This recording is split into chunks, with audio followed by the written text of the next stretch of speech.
Roomalainen historioitsija Tacitus mainitsee vuoden 1998 teoksessaan Germania ensimmäisen kerran fennit. Hän kuvaa fennien metsästystapoja ja sitä, miten nämä eivät ole kiinnostuneita maanviljelystä.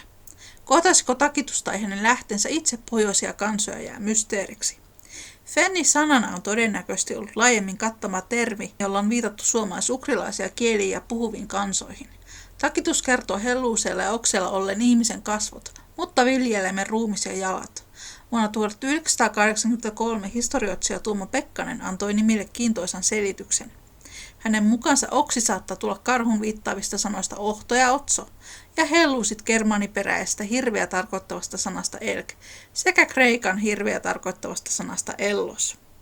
Ehkä Tacitukselle oli kantautunut huhuja pohjoisen kansoista, jotka palvoivat kyseisiä eläimiä toteemieläiminään. Väitteellä on kuitenkin historiallista perää, koska näiden klaanien jäsenet pukeutuvat tietyissä riiteissä sen eläimen nahkoihin ja turkiksiin, joiden sukuun he kuuluivat. Pitkän aikaa on ollut vallalla käsitys, että Suomessa on palvottu ennen kaikkea kahta toteemieläintä, hirveä ja karhua. Ja Suomi on ollut jakaantunut näiden kahden välillä. Risto Pulkkisen teorian mukaan karhun ja hirven klaanit ovat olleet niin sanottuja ylätason klaaneja ja niiden alapuolella pienempiä fratrioita, eli heimon osia, joilla on taas ollut omat totemieläimensä.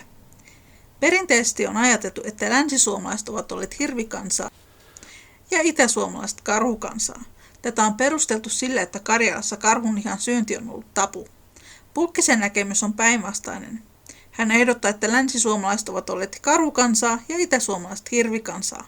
Perusteena on eläimen pyhyys ja pyhän statuksen säilyttäminen ja hävittäminen. Länsi-Suomessa on säilynyt perimätietona karhunpalvontarituaaleja sekä paikan nimissä vanha karhun nimitys Kouko, mikä tarkoittaa kunnioitettua esi-isää. Itä-Suomessa on säilynyt paljon hirvimaalauksia, joista osa on erottisia asetelmia ihmisen ja hirven välillä. Ja Kalevalasta tuttu hirven hiidäntä on itäinen kansanruno. Suomen vanhimmat kirvi- ja karhufetissit eli taikaesineet ovat kivikaudelta. Fennoskandian alueelta tunnetaan yhteensä 26 karhunpääveistosta, jotka pitävät sisällään niin vasarakirveitä, tikareita kuin lusikoita.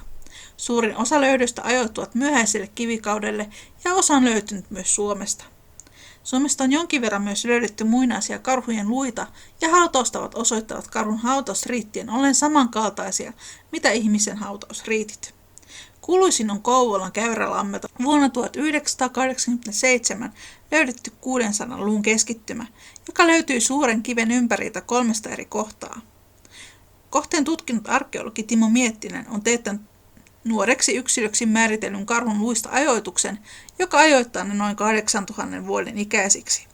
Löytökontekstinsa perusteella kohde voi hyvinkin olla merkki karhun metsästysrituaalista. Pääsääntöisesti kivikaudelle ajoittuvat karhun luulöydöt ovat kuitenkin muutamien luiden keskittymiä ja koostuvat lähes aina kämmenen ja sormen luista. Tämä löytöaineisto voisi viitata taljoihin, sillä jo kivikaudella hautas perinteisen on mahdollisesti kulunut vainajan kääriminen eläimen turkkiin. Käärimällä vainaja eläimen turkkiin tälle luotiin mahdollisesti niin kutsuttu toinen nahka, joka on voinut esimerkiksi symboloida saattaja eläintä, joka varmistaisi vainajan matkaamisen tuonpuoleiseen. Suomen pronssikaudelta ei löydy karhun viittaavaa aineistoa, mutta Suomen pronssikautta ei ole paljolti tutkittu ja pronssikauden asuinpaikkoja löytyy suhteellisen vähän maastamme. Rautakaudelle tultaessa karhuihin liittyvää esineistöä ilmaantuu uudelleen hautalöydöistä. Esimerkiksi karhun taljoja, hampaita, kynsiä, sormia ja karhun hammasriipuksia. Näitä riipuksia tunnetaan Suomesta hieman yli 100 kappaletta, joista suurin osa on löydetty Lounais-Suomesta, joko polttohaudoista tai ruumishaudoista, niin yksittäisinä kappaleina kuin monen hampaan rivistöinä. Mielenkiintoista kyllä, kaikki ruumishautauksista löytyneet pronssiriipukset ovat kuuluneet naispuolisille henkilöille, kun taas karhun kynsiä tai hampaita tunnetaan niin miesten kuin naistenkin haudoista. Yksittäisiä koruja on todennäköisesti pidetty kaulakoruina ja hampaiden ryhmiä mahdollisesti naisten lantioilla. Rautakauden polttohaudoista noin 300-1000 jälkeen ajanlaskumme alun on Suomesta löydetty karhun taljoja. Rautakausi oli viikinkiaikaa ja karhun taljojen uskotaan liittyvän skandinaaviseen soturiperinteeseen ja viittaavan taljoja kantaviin berserkkeihin, joiden oli kuvattu omaavan karhumaisia voimia sekä rohkeutta. Keskiajalta on löydetty karhun kynsiä rakennusten perustuksista. Keskiajalta tultaessa ja uuden uskonnon levitessä karhuesineistö vähitellen katoaa hautalöydöistä.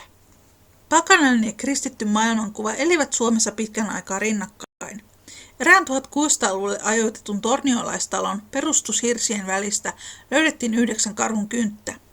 Vuonna 1640 piispa Rothovius tuomitsi suomalaisten karhurituaalit, jossa miehet joivat olutta karhun kallosta muristen karhun kaltaisesti, uskoen tämän tuovan heille metsästysonnea.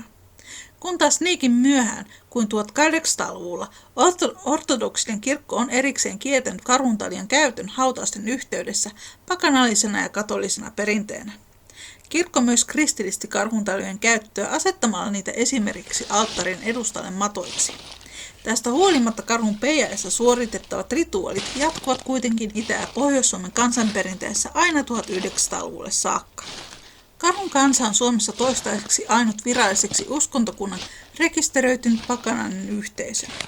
Karhun kansan jäsenille on todennäköisesti ollut hyvin luontevaa antaa yhteisöjen nimi karhun mukaan, koska karhu on ollut niin kunnioitettu olento Itämeren suomalaisten ja pohjoisten kansojen keskuudessa. Karhun kansan jäsenet viettävät karhunpäivän juhlia Marketanpäivänä 13.7. Suomessa karhuja salametsästetään paljon. Olemme etääntyneet hyvin kauaksi esivanhemmista, jotka kunnioittivat karhua pyhänä olentona. Ekologinen kriisi, jonka keskellä nykyään elämme, vaikuttaa myös ihmisten suhtautumisen karhuun, ja monen mielestä karhun metsästäminen on täysin arkaista touhua. Esimerkiksi monella karhun kansan jäsenillä on halu etsiä tiettyä yhteyttä, joka on ihmisillä jossain vaiheessa katkennut. Tämä ei rajoitu pelkästään karhun kansan jäseniin, vaan ylipäänsä luonnonuskontojen suosion nousuun kansainvälisellä tasolla.